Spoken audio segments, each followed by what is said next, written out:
আপনি কখনো ভেবেছেন আপনার পাশে যে মানুষটা ঘুমাচ্ছে সে কি সত্যিই শুধু আপনার, নাকি আপনি জানতেই পারছেন না সে কবে থেকে অন্য একটা জীবন বেছে নিচ্ছে? আজকে যা বলবো এটা শুনলে আপনি হয়তো অবাক হয়ে যাবেন। আমরা পরকীয়া বলতে সাধারণত পুরুষদের কথা ভাবি, কিন্তু সত্যিটা হলো গবেষণা বলছে নারীদের মধ্যেও পরকীয়ার হার দিন দিন বাড়ছে। এবং ভয়ের বিষয় হলো নারীরা এটা এত চালাকভাবে করে যে ধরা পড়ার সম্ভাবনা থাকে অনেক কম। কেন? কারণ নারীরা পরকীয়া করে শুধু শরীরের জন্য নয়, তারা করে মনের অভাব পূরণ করতে। আর এটাই সবচেয়ে বিপজ্জনক। কিন্তু তারা ঠিক কি কি করে যে ধরাই পড়ে না? সেই 3টি লক্ষণ এখনই বলছি, মিস করলে পস্তাবেন। লক্ষণ 1, হঠাৎ নিজেকে নিয়ে বেশি সচেতন হওয়া। যে মানুষটা আগে সাজগোজে মনোযোগ দিত না, সে হঠাৎ করেই নতুন পোশাক কিনছে, চুল বদলাচ্ছে, পারফিউম দিচ্ছে, কিন্তু আপনার সাথে বের হওয়ার সময় না। লক্ষণ 2, ফোনে অতিরিক্ত গোপনীয়তা।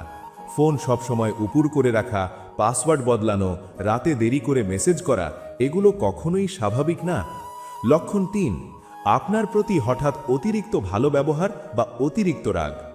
গিল্ট থেকে তারা হয় অতিরিক্ত ভালো হয়ে যায়, নয়তো ছোট বিষয়ে ঝগড়া বাঁধায় যাতে আপনি দূরে থাকেন। এই লক্ষণগুলো দেখে কি মনে হচ্ছে আপনার পরিচিত কেউ এরকম? কমেন্টে লিখুন হ্যাঁ বা না, আমি সবার উত্তর পড়ি। এখন সবচেয়ে গুরুত্বপূর্ণ প্রশ্ন, কেন? কারণ না জানলে সমাধান হবে না। গবেষণা বলছে বেশিরভাগ নারী পরকীয়ায় যায় যখন তারা সম্পর্কে মানসিকভাবে একা অনুভব করে। স্বামী বা পার্টনার শরীরে আছে কিন্তু মনে নেই। তারা খোঁজে কেউ তাদের কথা শুনবে, কেউ বুঝবে, কেউ গুরুত্ব দেবে। আর যখন সেটা অন্য কেউ দেয়, তখনই শুরু হয় বিপদ। এটা কি শুধু দোষের, নাকি এটা একটা সম্পর্কের ব্যর্থতার সংকেত? এই প্রশ্নের উত্তর কিন্তু আপনাকেই ভাবতে হবে। কিন্তু সবচেয়ে চাঞ্চল্যকর অংশটা এখনো বাকি। কিভাবে তারা এতদিন ধরা পড়ে না এবং আপনি কিভাবে সত্য জানবেন?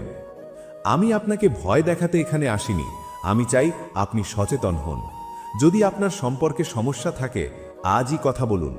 কারণ বেশিরভাগ পরকীয়া শুরু হয় সেই নীরবতা থেকে, যেখানে দুজন একসাথে থেকেও কথা বলে না। আপনার পার্টনারকে জিজ্ঞেস করুন, তুমি কি ঠিকঠাক আছো? আমি কি তোমার পাশে আছি? এই একটা প্রশ্ন অনেক সম্পর্ক বাঁচাতে পারে। এবং যদি আপনি নিজে এরকম কোনো পরিস্থিতিতে থাকেন, মনে রাখবেন, একটা ভুল সিদ্ধান্ত আপনার সারা জীবনের পরিচয় বদলে দিতে পারে। নিজেকে সম্মান করুন। এখন আপনার কাছে একটাই প্রশ্ন, আপনি কি মনে করেন সম্পর্কে স্বচ্ছতা থাকলে পরকীয়া কমানো সম্ভব? কমেন্টে আপনার মতামত জানান। যারা নতুন এসেছেন, এই চ্যানেলে প্রতিদিন এমন সত্যিকারের কাজের কথা আলোচনা হয়। সাবস্ক্রাইব করুন, বেল আইকনটা চাপুন যাতে একটাও ভিডিও মিস না হয়। আর এই ভিডিওটা একজন বন্ধুকে পাঠান যাকে এই কথাগুলো জানা দরকার।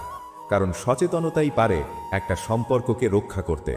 ভালো থাকুন, সম্পর্ককে ভালোবাসুন। আবার দেখা হবে।